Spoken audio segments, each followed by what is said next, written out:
श्रावण की शिव महापुराण की कथा कहती है, जब बेटी को विदा करा जाता है और पहली बार बेटी के पांव में जब बिछुड़ी डाली जाती है तो वो बिछुड़ी भी अलग अलग नहीं होती, उस बिछुड़ी के जोड़ को चेन से एक दूसरे से बंधा हुआ होता। बोला सही है कि गलत? जितने आस्था चैनल पर कथा सुन रहे हैं, जितने फेसबुक पर सुन रहे हैं, यूट्यूब पर सुन रहे हैं, सुन लेना कि मेरे भारत की माताओं का जब पाणी ग्रहण संस्कार किसी बेटी का होता है, उसके पांव में जब पहली बार बिछुड़ा पिनाया जाता है, बिछुड़ी पिनाई जाती है, तो वो बिछुड़ी भी एक दूसरे से बंधी हुई होती है, चेन से बंधी हुई होती है। उसको अलग अलग वाली बिछुड़ी शादी के मंडप में नहीं पिनाई जाती। क्यों? जैसे ये बिछुड़ी एक दूसरे से पांव में बंधी हुई है, तुम्हारी जिंदगी अंतिम श्वास तक ऐसी ही बंधी की बंधी है, यही वर्णन है। वो तो अब माताओं ने थोड़ा सा फैशन चेंज कर दिया, अब पांव में ज्यादा बिछुड़ी नहीं पहनती, गड़ती है, चुभती है, एक बिछुड़ी धारण है। महाराज पर नहीं, बिछुड़ी भी दो हो, जोड़े से। हमारी माताएं, भारत की भूमि की जो माताएं हैं, ये चूड़ी भी हाथ में पहनती है तो जोड़े से पहनती है। बोलो जैसा सही है कि गलत है? एक अकेली चूड़ी माताएं हाथ में धारण नहीं करती हैं। अगर भारत की भूमि की संस्कारित माताएं हैं और भारत की भूमि की सभ्यता और संस्कृति को जानती है तो अकेली चूड़ी नहीं, जोड़े की चूड़ी पहनेगी, 2 चूड़ा डालेगी, 4 डालेगी, 12 डालेगी, पर सिंगल नहीं, अकेले। और सरल भाषा में समझ लो, हमारे यहाँ ठेले पर लेने जाओ तो जो केले अपन खाते हैं वो भी सिंगल नहीं देते, उसको भी जोड़े से दिया जाता है। 2 दूं की, 12 दूं की, आधी दर्जन दूं की 1 दर्जन। अब अंदाजा लगाइए, हमारे यहाँ देने का भी एक भाव है। श्रावण के महीने की शिव महापुराण की कथा, जिसका नाम है श्रावण शिव महापुराण की कथा, ये कहती है कि पार्वती जी ने और गंगा जी ने ये चतुर्मास में जितना सौभाग्य का दान दिया है, उनके बराबर दुनिया का कोई व्यक्ति इतना सौभाग्य का दान नहीं दे सकता जो माता गंगा और पार्वती दोनों दान दे रहे हैं।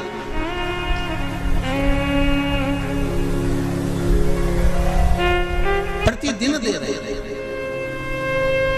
और अब तो फैशन आ गया, तुम लोगों जो सौभाग्य का दान देते हो प्लास्टिक की डलिया में देते हो, पर एक एक पुराण को उठा कर देख लेना, एक एक उद्यापन को उठा कर देख लेना। जितनी तुम कथा तुम्हारे घर में छोटी छोटी कथाओं की पोथियां पड़ी हो, उनको उठा कर देख लेना, उसमें नहीं लिखा कि प्लास्टिक की डलिया में सौभाग्य की वस्तु का दान दिया जाता है। उसमें लिखा है बांस की पिटारी में, बांस की डलिया में सौभाग्य की वस्तुओं, क्योंकि बांस वंश की वृद्धि करता है, बांस सौभाग्य की वृद्धि करता है, और बांस अखंड सौभाग्य। जैसे बांस का पौधा बढ़ते चले जाता है, बढ़ते चले जाता है, उसी तरह बांस की डलिया में जब दान दिया जाता है, बांस की टोकनी में जब दान दिया जाता है, तो ये भाव रखा जाता है कि तुम्हारा सौभाग्य ऐसे ही बढ़ता रहे। पर अब थोड़ा सा फैशन चेंज हो गया तो प्लास्टिक की डलिया, पर प्लास्टिक की नहीं। महाराज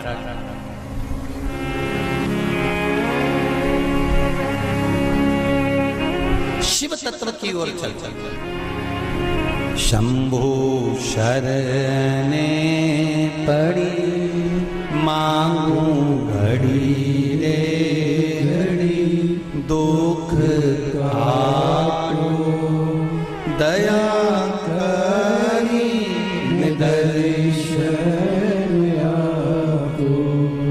तो गंगा मैया और पार्वती मैया चतुर्मास के अंतर्गत जो त्योहार पड़ता है, चतुर्मास के अंतर्गत जो व्रत पड़ते हैं, ये किसी दूसरे के नहीं है। तीज का व्रत माता पार्वती का, छठ का व्रत माता पार्वती का, चतुर्थी का व्रत माता पार्वती का, ये सारे व्रतों की शुरुआत गंगा और पार्वती ने अपने बल से।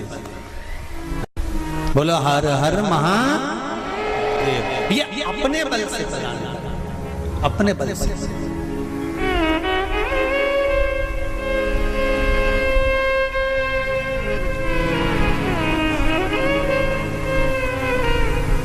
एक बार बाबा देवाधिदेव महादेव भगवान शंकर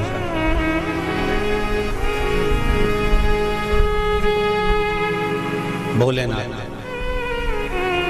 नंदी को लेकर निकले।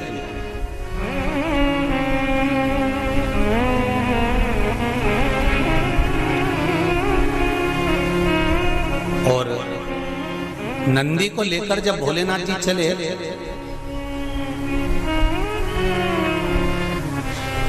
बीच मार्ग में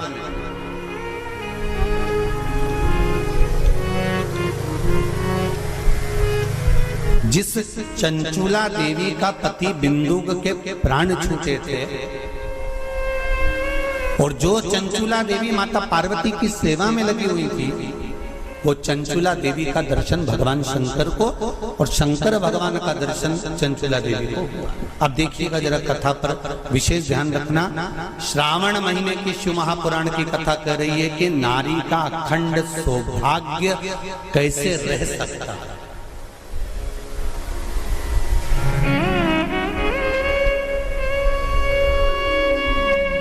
अपने घर के बच्चों को, अपने घर की बेटियों को, बेटों को, अपने घर की बहुओं को, अपने परिवार को कैसे एकजुट कर कर एक साधना में रखा जा सकता है, वो शिव महापुराण।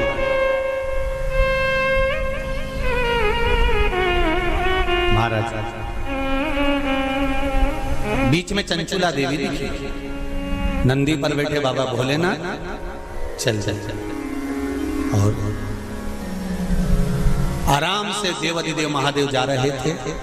नंदी अलमस्त होकर चल रहे थे, हाथ में बाबा के त्रिशूल त्रिपुंड, मस्तक पर भस्म रमाए हुए, जटा जूट बांधे हुए, मस्तक पर सुंदर चंद्रमा है और गंगा की धार बहते बहते देवाधिदेव महादेव चंचुला के सामने आ गए। चंचुला वो जिसका पति बिंदु चंचुला ने धारण कर रखी थी, उसका पति जीवित नहीं।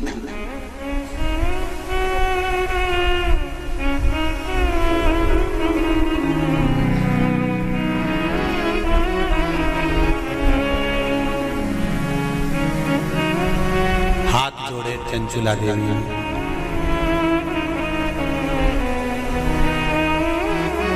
और निवेदन करा, महाराज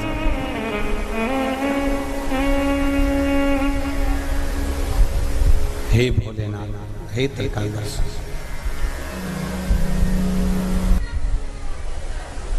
शंकर भगवान की पुराण तुम्हारे सम्मुख में है। भले आस्था चैनल पर कथा सुन रहे हो, फेसबुक यूट्यूब पर सुन रहे हो, चाहे एक वरेश्वर बाबा की पावन धरा पर ऑनलाइन शिव महापुराण की कथा को श्रवण कर, जहां बैठकर सुन रहे हो वहां दिल से बाबा से अपने मन की बात इस मंत्र को बोलने के बाद अवश्य कह लेना चाहिए, उससे विनती अवश्य करना चाहिए। तेरा ही दिया मैंने खाया पिया है, तेरा शुक्रिया है, तेरा शुक्रिया है। दिल से कहो, हम तेरे भरोसे पर कथा सुन रहे हैं, हम तेरे सहारे सुन रहे हैं और तुझे साधना है। और ये साधता भी वही है, कोई दूसरा नहीं साध सकता। महाराज तलवार के घाव को सुई पर निकाल देता है वो मेरा शंकर ही हो सकता है, इसके सिवाय कोई दूसरा नहीं।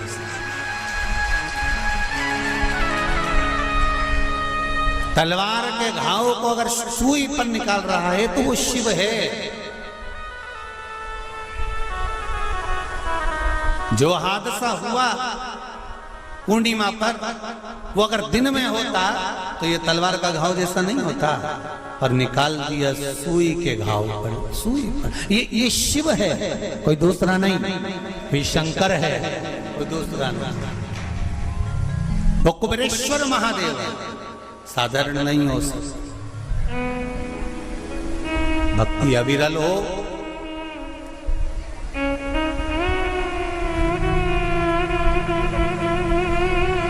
चारों तरफ लोगों ने कह दिया, कोई कहे 50 चले गए, कोई के 20 चले गए, कोई के 40 चले गए, कोई के ऐसा हो गया, कोई कहे वैसा हो गया। पर प्रकृति के आगे कुछ नहीं। कब कोरोना महामारी आकर चली जाती है, कब हवा तूफान आकर चले जाता है, किसी को नहीं। ये तो शिव है जो सादा चंचुला।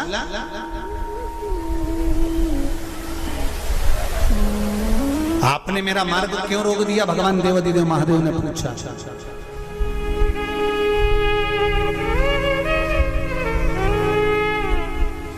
आपने मेरा मार्ग क्यों रोका है? इस मार्ग को रुकने का कारण क्या? किस लिए रोका है? चंचुला देवी की आंख में जल भरा हुआ था।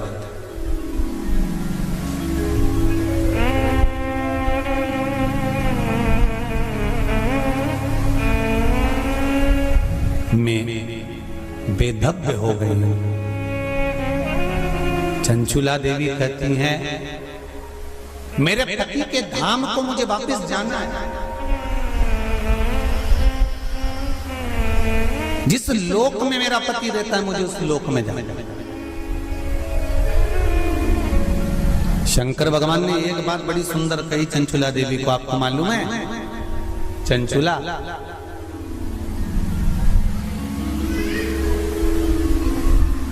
देवता भी बैकुंठ में बैठकर सुखी नहीं है।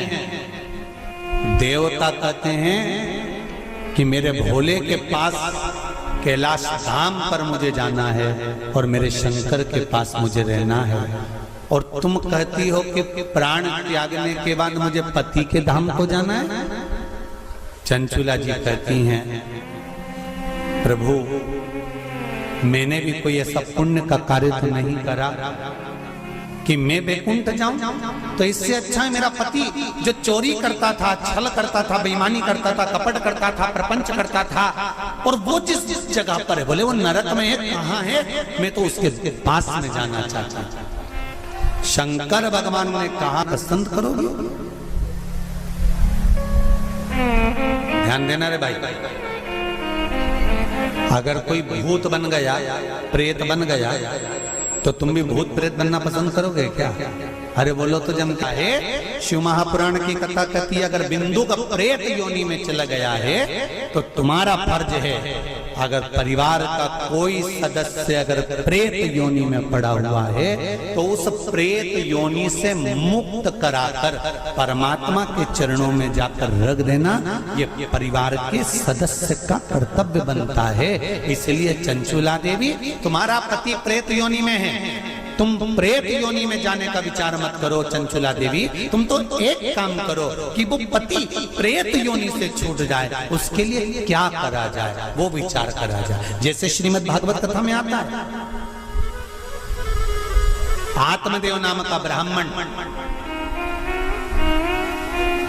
जिसके घर में संतान नहीं, पुत्र हुआ, धुंधकारी नाम रखा सखी के घर से लेकर। धुंधकारी के प्राण छूटे, प्रेत योनि में चले गया। गौकर्ण को मालूम पड़ा कि मेरा भाई प्रेत योनि में पहुंच गया है, तो गौकर्ण ने तर्पण आदि क्रिया करना प्रारंभ करी, भजन करना प्रारंभ करा, कीर्तन करना प्रारंभ करा, स्मरण करना प्रारंभ करा, मंत्र जाप करना प्रारंभ करा। और गौकर्ण ने उस मंत्र जाप के बल पर, उस भागवत कथा के बल पर, भगवान के बल पर, भगवत भजन के बल पर अपने भाई को प्रेत योनि से मुक्त करा दिया। एक बात आपको पहले भी कथा में कही है, आज फिर कह रहा है। शिव महापुराण की कथा सुनकर जो जहां से निकल कर जाता है उस जगह पर जितनी जीवात्माएं कहीं एक्सीडेंट में, कहीं गर्भ में, कहीं कैसे ना कैसे शांत हो जाती हैं, वो जीवात्माओं पर हमारे शरीर की तरंग जब लगती है, जो कथा सुनकर जाता है उसके शरीर की मात्र जो हवा लगती है, छूकर जाने वाली हवा, उसके द्वारा भी कोई प्रेत योनि में पड़ा हुआ होता है। 7 पीढ़ी को नहीं तारती। शिव महापुराण की कथा 71 पीढ़ी को तार देती है। वो शंकर की पावन कथा है, ये साधारण नहीं। शिव महापुराण की कथा सुनकर जाते जाते जाते जाते जिस मार्ग में जितने जीव हैं उनका कल्याण।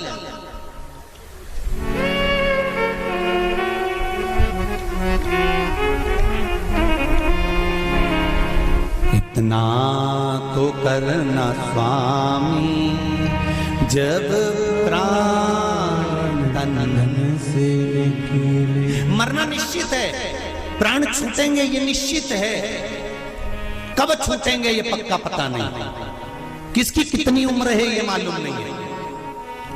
तो एक काम तो कर सकते हैं, भगवान से प्रार्थना तो कर सकते हैं कि बाबा ऐसी कृपा करना, ऐसी दया करना, मेरी ऐसी बुद्धि करना कि तेरा भजन करते हुए, तेरा दर्शन करते हुए, तेरा कीर्तन करते हुए, तेरा मंत्र जाप करते हुए मेरे प्राण छूट जाए। इतना तो करना स्वामी जब प्राण मन से निकले, गोविंद नाम